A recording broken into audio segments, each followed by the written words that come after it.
Mr. Mixer here. Hey, today we are going to be taking a look at the Professional 600, Professional 5 Plus, a Professional HD, basically any machine that looks like this. If it has a back cap on it, this does not pertain to you. If it tilts, this does not pertain to you. But if it has a full enclosed case, this will pertain to you. What we're going to be looking at today is the speed control. Now, basically, this is what the speed control looks like here. It's just a little electronic board that sits in your machine. What this board does is it kind of dictates the speeds of your machine. You know, that's where the lever shifter that, you go through the speeds. It dictates the speeds. It helps to dictate and maintain the speeds when you're actually mixing things. It kind of regulates how much power is coming in and out of the motor. So while it's under a load, it can keep it at a constant pace. Basically what will happen is, and I'm sure a lot of you have this issues, that's why you're probably watching this video, what will happen is, you'll engage it, you'll put it into gear and it either won't start, you're not getting any power, or maybe it takes a long time to start, or also when you're switching gears, you might have to wiggle the switch a lot to actually get it to engage and switch gears. That means that we'll have to replace this board. So, let's fix it. Now all we're going to need for this fix is a flathead screwdriver, a Phillips head screwdriver, and a pair of needle nose pliers.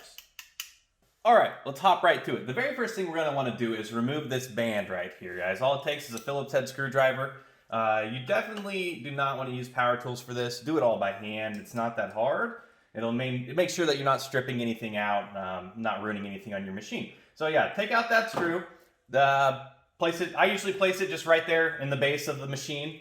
You can put it in a bowl, on a paper towel, whatever. Just keep track of it. This band just pops off, removes. We'll set that off to the side. Now I've already removed these screws, but you can tell there's two on each side. 1, 2, and then on the opposite side in the same spot, there's going to be 1, 2.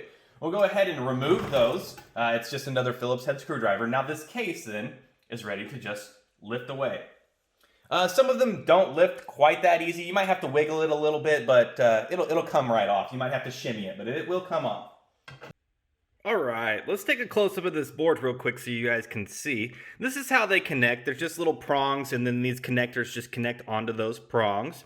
And then you have the hall sensor that goes from the motor over to this clip here. Yours might look a little bit different. Sometimes these hall sensors are soldered or like glued into place. But what we want to discuss is, these actually have labels on them. So make sure to pay attention to that. They don't always say brown, motor 1, blue, motor 2. Some of the older ones, like, we'll take a look here. You have motor 2, neutral, line, motor 1.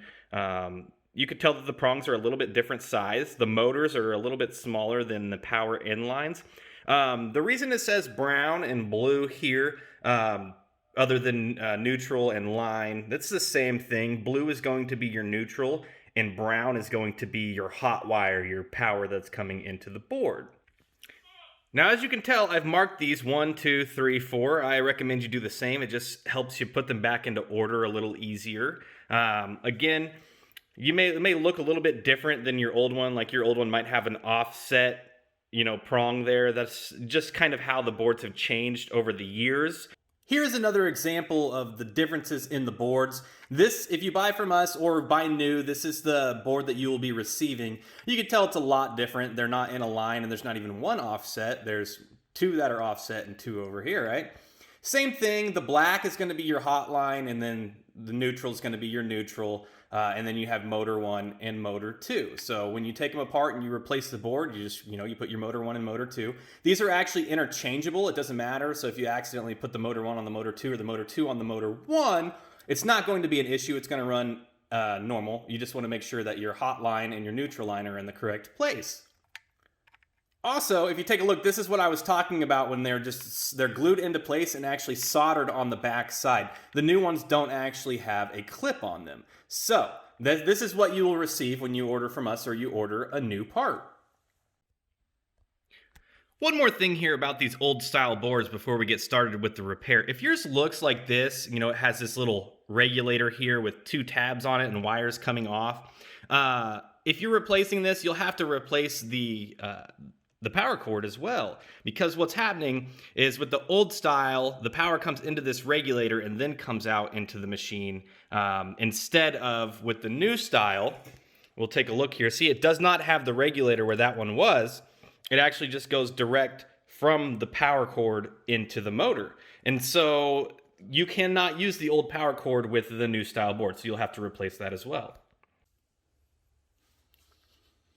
Okay, let's hop right into repair. The first thing you want to do is take your flathead screwdriver, and all we do is go right in the back of this hall sensor here and just pry it up. If I can get it in there, pry it up. It'll come out of the way, and just kind of put it up out of the way. The next thing you're going to want to do is take your needle nose pliers, and all we're going to do is just grab onto your connector and just apply some outward pressure. You might have to wiggle a little bit, but it'll eventually pop off. I like to keep a hand right here to hold pressure, just so we're not breaking that board, and they just pop off like so. And that one popped right off with it as well. So we're just going to do that with all of them. Again, make sure that you're marking them so you remember which one is which. It'll kind of help you put them back together.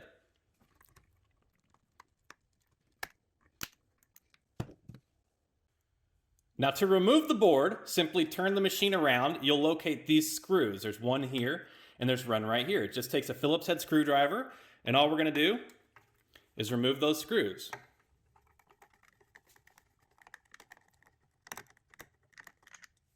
Now when you're working on these machines, you'll notice this is one that I just actually pulled from this board. These are the ones from the housing. All of these screws are exactly the same, so you don't have to keep a super close eye on them. If you want to keep them in order and put them back exactly where they go, you can do that, but they're all the same, so you're not going to harm anything by swapping them up on accident.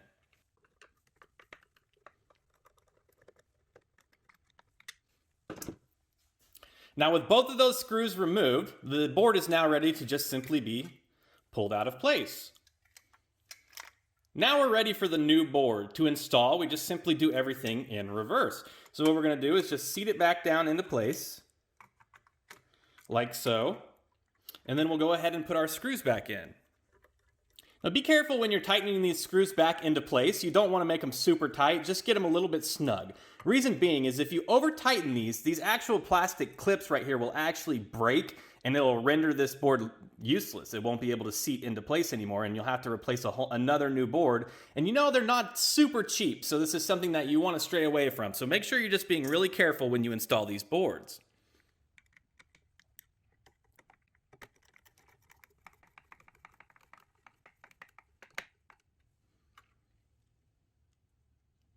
Okay, now that we have the board nice and snug, we're ready to reinstall the wires. All right, we have the machine turned back around now. If you need, you have your old board. You can look and kind of see how the wires went. So you had your brown, which is your power in wire. That's the one we really want to pay attention to. That's going to be, your number one, or whichever one you marked it. And so we'll go ahead and plug that into the black slot because that's our power in. Then we're going to move to our number 3 because we know that the 2 motor ones are actually smaller clips. So you're not going to be wanting to put those onto the hotline. So you just find your bigger clip, and we'll go ahead and slide that into place as well. And then again, the 2 motor wires can actually go in any order you would like to put them in. You can reverse them. It doesn't really matter. So we just want to go ahead and clip those into place. Some of these wires might be kind of tightly coiled, as you can see. You might have to unwind them a little bit to get them to reach where you need to go.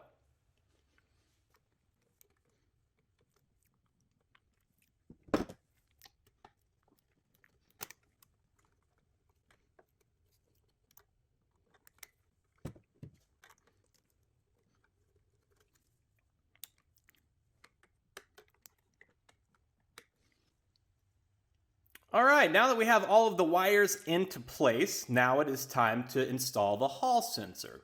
Now what the hall sensor does is it regulates the speed of your machine, helps to regulate it under a load. If this pops out of here, or if it comes disconnected here, what it's going to do is it's going to make your machine run on only high.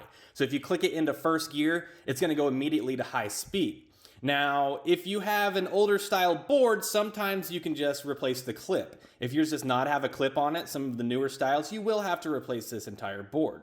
Now, to reinstall, all you do is simply with this, you can tell on the front, it's short, and on the back, You can tell it's a long solid piece. You want the long piece to go right into this channel here, and literally you just kind of push it into place and it'll clip down into place. And you'll feel it clip and you'll hear it. Okay, we are now clipped into place. And once you have everything clipped into place, we want to go ahead and test the machine before we put it back together so we're not having to take it apart again. So keep the top off, go ahead and plug your machine in, and all we're going to do is put it into first gear. And just like that, we have power.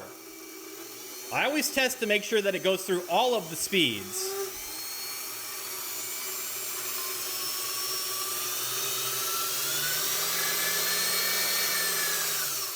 And it's looking like we have all of the speeds, so now we can go ahead and replace the top housing.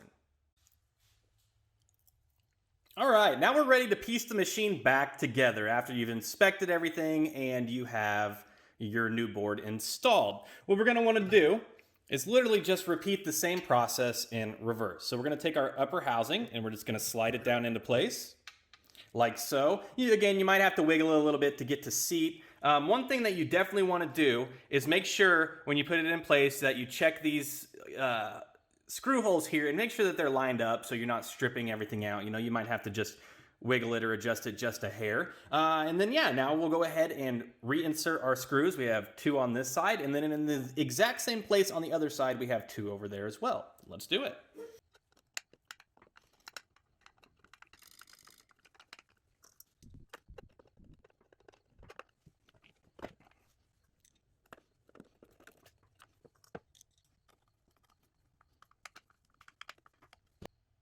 Okay, with all of our screws installed, we're now ready to reapply the band. All we're gonna do is wrap it around the front of the machine. You can tell that there's a beveled channel right here, so you just wanna get it inside of that channel.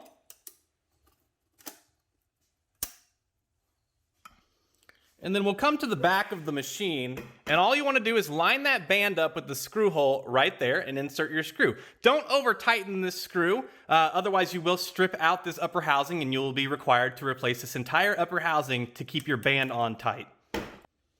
Remember, the band screw is always the smallest screw.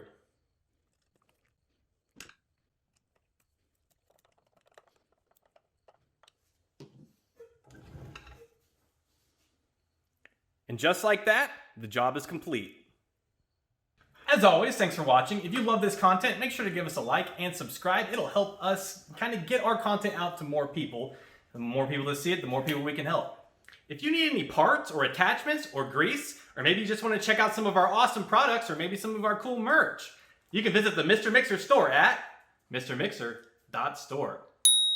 You will know that when you order from us, you are getting the correct part, you're getting quality parts, and it's coming directly to your door. This will also help to greatly support our channel. And one last thing before I let you go. If you want to be a paid member of our community, we do have a subscription. It's $1.50 a month. And with the subscription, everyone gets a free Mr. Mixer sticker. On top of that, we'll also be giving away a brand new mixer every single month as a way to say thank you for helping support our channel. And as the number of subs increase, if we get high enough, we'll start giving away more products and more mixers. But that's not up to me. That's up to you. As always. Mr. Mixer, signing off.